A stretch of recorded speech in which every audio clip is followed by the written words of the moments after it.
नमस्कार विद्यार्थी मित्रांनो, मी डॉक्टर किशोर बागडेने आपण बघत आहात YouTube channel medical admission guidance. या चॅनलद्वारे मेडिकल ॲडमिशन संदर्भात लागणारी सर्व माहिती विद्यार्थी व पालक यांच्या गरजा लक्षात घेऊन वेळोवेळी प्रसारित केली जाते। तरी अजून हा चॅनल सबस्क्राइब करा, बेल आयकॉनवर क्लिक करा आणि आपल्या मित्रांना शेअर करा। तर नीट 2025 ह्याची प्रोसेस आता सुरू झालेली आहे। तुम्हाला तर माहितीच आहे की 7 फेब्रुवारी ते 7 मार्च पर्यंत तुम्हाला नीट 2025 चे फॉर्म्स भरायचे आहेत। त्याच्यानंतर 4 मेला एक्झाम आहे। म्हणजे एक्झाम 4 मेला आहे म्हणजे ह्याचा अर्थ काय होतोय की 70 दिवस, साधारणपणे 70 दिवस आपल्या एक्झामिनेशनला राहिलेले आहेत आणि त्याचा रिझल्ट जूनच्या पहिल्या आठवड्यामध्ये लागू शकतो। तर ह्या दरम्यान आता कर्नाटक आणि केरळ ह्या राज्याचे रजिस्ट्रेशन सुरू झालेले आहेत। तर आजचा आपल्या व्हिडिओचा विषय आहे की कर्नाटक आणि केरळ यांचे रजिस्ट्रेशन महाराष्ट्रातील विद्यार्थ्यांनी आता करावेत का नाही करावेत ह्या संदर्भात ही माहिती फक्त माझे विचार आहेत। ह्याच्याबद्दल दुसरे कोण सहमत असतील नसतील ह्याच्याबद्दल प्रत्येकाचे विचार वेगवेगळे असतात, माझे विचार वेगळे आहेत। तर सध्या कर्नाटक आणि केरळ ह्याचं रजिस्ट्रेशन सुरू झालेलं आहे। तर मित्रांनो, तुम्ही नीट विचार करा, आता सध्या आपल्याला कॉन्सन्ट्रेशन कशावर करायचं आहे तर 4 मेच्या एक्झामवर। त्या दरम्यान तुम्ही कर्नाटक आणि केरळच्या रजिस्ट्रेशन मध्ये पडावं का न पडावं हा तुमची गोष्ट आहे। आपण कर्नाटक आणि केरळमध्ये कशासाठी जातो तर MBBS आणि BMS साठी, अलग लक्षात। पण आता जे रजिस्ट्रेशन सुरू झालेलं आहे त्यांचं ते कशासाठी चालू आहे, मेडिकल म्हणजे MBBS, BMS, BHMS, BDS, त्याचप्रमाणे engineering, pharmacy, agriculture, BVS and AH आणि आर्किटेक्चर, फिशरीज आणि फॉरेस्ट्री, म्हणजे सगळ्या कोर्सेससाठी हे रजिस्ट्रेशन आहे। आणि हे रजिस्ट्रेशन सर्वात महत्त्वाचं म्हणजे कर्नाटक मधल्या विद्यार्थ्यांसाठी आणि केरळ मधल्या विद्यार्थ्यांसाठी, कारण ते करणं मस्ट आहे त्यांच्यासाठी। आपल्यासाठी काय, आपल्यासाठी ते ऑप्शनल आहे, अलग लक्षात।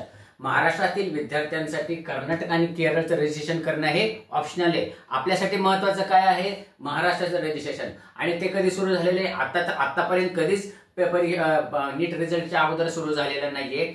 ह्या वर्षी काय होतं माहिती नाही, पण महाराष्ट्राचं रजिस्ट्रेशन कधी सुरू होणार आहे, नीट रिझल्ट नंतर, अलग लक्षात। आणि दुसरं महत्वाचं रजिस्ट्रेशन कुठलं आहे महाराष्ट्रातील विद्यार्थ्यांसाठी तर ऑल इंडिया कोटाचं, ते पण रजिस्ट्रेशन रिझल्ट नंतरच चालू होतं। तर माझं म्हणणं काय आहे, महाराष्ट्रातील विद्यार्थ्यांनी पूर्णपणे नीट एक्झामवर कॉन्सन्ट्रेशन करावं, म्हणजे 4 मेचं टार्गेट करावं। ह्याच्यामध्ये काय आहे, कर्नाटक आणि केरळ ह्याच्या रजिस्ट्रेशन कडे दुर्लक्ष का करावं, मी का सांगतो असं की कर्नाटक आणि केरळचं रजिस्ट्रेशन हे नेहमी पुढे आता पाठीमागचा जर 2-3 वर्षाचा इतिहास बघितला तर त्यांचं रजिस्ट्रेशन सारखं ओपन होत असतं। असं काय नाही की आता जर रजिस्ट्रेशन केलं नसेल तर आपण अडचणीत येऊ, तसं अजिबात नाही। नीट रिझल्ट नंतर पण ओपन होतं, 2दा-3दा। मागच्या वेळचा तर आता असा इतिहास आहे, म्हणजे 2024चा असा इतिहास आहे, ऍडमिशन प्रोसेस संपायला लागलेली आहे तरी त्याच्या अगोदर 3 दिवस त्यांनी रजिस्ट्रेशन ओपन केलं होतं। आणि तेव्हा रजिस्ट्रेशन करणं का सोपं आहे हे पण मी तुम्हाला सांगतो। आता जर तुम्ही कर्नाटकचं रजिस्ट्रेशन केलं किंवा केरळचं रजिस्ट्रेशन केलं तर हे नुसतं रजिस्ट्रेशन झालं, त्याच्यानंतर बऱ्याच प्रोसिजर असतात। कारण कर्नाटकचं रजिस्ट्रेशन केल्यानंतर तुम्हाला नीटचे नीटचा रिझल्ट भरावा लागेल, 12वीचे मार्क भरावे लागतील आणि त्याच्यानंतर त्यांची व्हेरिफिकेशन स्लिप निघेल। आणि व्हेरिफिकेशन स्लिप निघल्याशिवाय कर्नाटकच्या तुम्हाला ऍडमिशन प्रोसेसमध्ये सहभागी होता येत नाही, अलग लक्षात। केरळचं पण तसंच आहे, केरळचं रजिस्ट्रेशन जरी तुम्ही आता केलं तरी त्याच्यानंतर 12वीचा रिझल्ट लागल्यानंतर तुम्हाला 12वीचे फॉर्म मार्क्स भरावे लागतील।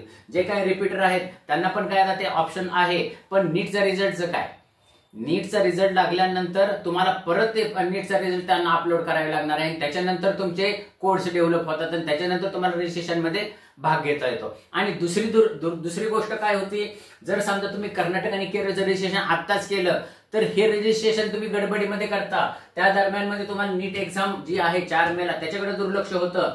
आणि त्याच्यानंतर जे काही हे लिंक्स ओपन होतात, म्हणजे 12वीच्या मार्क्स अपलोड करायची लिंक, नीट 2025 चे मार्क्स अपलोड करायची लिंक, हे जे ओपन होती त्याच्याकडे तुमचं दुर्लक्ष होतं। कारण तुम्ही कसं झालेलं असते, तुम्ही आता जिथं क्लासेस आहेत, जिथं तुम्ही अभ्यास करताय तिथं गेलेला आहे आणि तुम्ही घरापासून लांब आहे। नीट परीक्षा झाल्यानंतर तुम्ही घरी येता, त्याच्यानंतर रिझल्ट लागतात, मग त्या लिंक्स कधी ओपन होतात हे तुमच्या लक्षात येत नाही, किंवा त्या लिंक्स ओपन होऊन सुद्धा निघून जातात. असे आमचे अनुभव आहेत. आमच्याकडे विद्यार्थी येतात, सर आम्ही रजिस्ट्रेशन केले पण 12वीचे मार्क अपलोड केले नाहीत, आम्ही रजिस्ट्रेशन केले पण नीटचे मार्क अपलोड केले नाहीत. मग त्याच्यामध्ये तुमचा खूप वेळ गेलेला असतो, लिंक डाऊन झालेली असती, व्हेरिफिकेशन स्लिप निघत नाही, अशा अनेक अडचणी होतात. हे अडचणी टाळण्यासाठी कर्नाटक आणि केरळचं रजिस्ट्रेशन नंतर केलं तरी चालतं. आणि नीट रिझल्ट लागल्यानंतर ज्या लिंक्स ओपन होत असतात त्या झट ओपन होत असतात. कारण आता जर रजिस्ट्रेशनची लिंक ओपन झाली तर उद्या त्याच्यामध्येच 12वीच्या मार्क्सच्या लिंक असतील, त्याच्यामध्येच नीट 2025चे मार्क्स अपलोड करण्याची सोय असते. ते झाले की लगेच तुमची व्हेरिफिकेशन स्लिप निघते 1 किंवा 2 दिवसामध्ये. किंवा केरळच्या बाबतीत जे काही कोर्स असतात ते लगेच कोर्स 1 ते 2 दिवसामध्ये डेव्हलप होतात, म्हणजे तयार होतात आणि तुम्ही त्याच्यामध्ये सहभागी होऊ शकता. त्याच्यामुळं कर्नाटक आणि केरळचं रजिस्ट्रेशन करण्याची गडबड खूप करू नये. दुसरी गोष्ट अशी की आपल्याला मार्क्स किती पडणार आहेत, महत्वाचं म्हणजे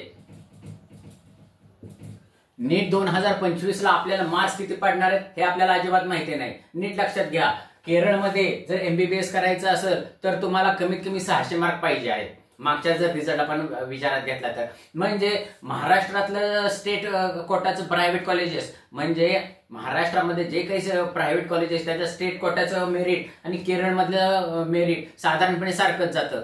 आणि केरळ हे महाराष्ट्रापासून साधारणपणे 800 किलोमीटर ते 1000 किलोमीटर अंतरावर आहे. तर इतकं लांब जायचं का नाही जायचं ह्याचा पण विचार करायचा. जे काही गर्ल्स स्टुडंट आहेत, मुली आहेत, त्यांनी पण विचार करावा की आपल्याला इतकं लांब जायचं का नाही जायचं. मग त्याच्या उलट मग कर्नाटक आपल्याला एकदम जवळ आहे, महाराष्ट्राची बाउंड्रीचं कर्नाटकमध्ये फी स्ट्रक्चर किती आहे, 12 लाख ते 13 लाख पर इयर कॅप मधून गेलं तर, म्हणजे त्यांचा कॅप कोटा मधला. तर 12 ते 13 लाखामध्ये तुम्हाला त्याच मेरिटला महाराष्ट्रामध्ये पण मिळू शकतं. जर समजा मिळायचं असेल तर ते मिळू पण शकतं. पण त्याच्यापेक्षा जर समजा थोडं कमी मेरिट गेलं 20 ते 30 मार्कांनी तर तुम्हाला कर्नाटकचा ऑप्शन ग्राह्य धरता येतो.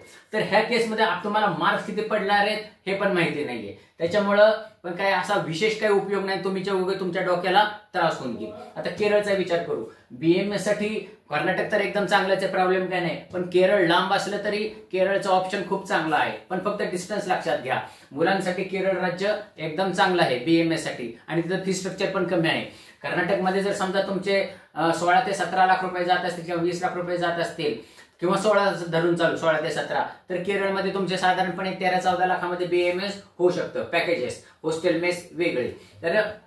तर तुम्ही हा पूर्ण विचार करा की कर्नाटक आणि केरळचं रजिस्ट्रेशन करायचं का नाही करायचं. हा तो पूर्णपणे तुमचा विचार आहे. हा माझा विचार फक्त मी तुमच्यापर्यंत मांडलेला आहे. कारण माझं असं म्हणणं आहे की तुमचं आता सध्या पूर्णपणे कॉन्सन्ट्रेशन नीट 4 मेचं जे काय आहे नीट 2025 एक्झाम त्याच्यावर व्हायला पाहिजे.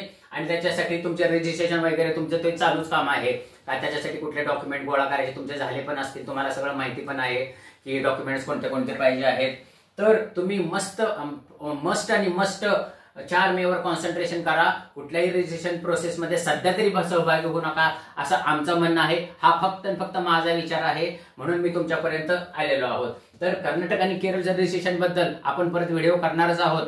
तर आजचा विषय होता कर्नाटक आणि केरळच्या रजिस्ट्रेशन बद्दल. ह्या अशाच माहितीपूर्ण व्हिडिओसाठी हा चॅनल सबस्क्राईब करा, बेल आयकॉन क्लिक करा आणि मित्रांना शेअर करा. कारण हा चॅनल मेडिकल ऍडमिशन संपेपर्यंत तुमच्यापर्यंत माहिती पोहोचणार आहे. एवढं बोलून आजचा विषय थांबवतो. जय हिंद, जय महाराष्ट्र.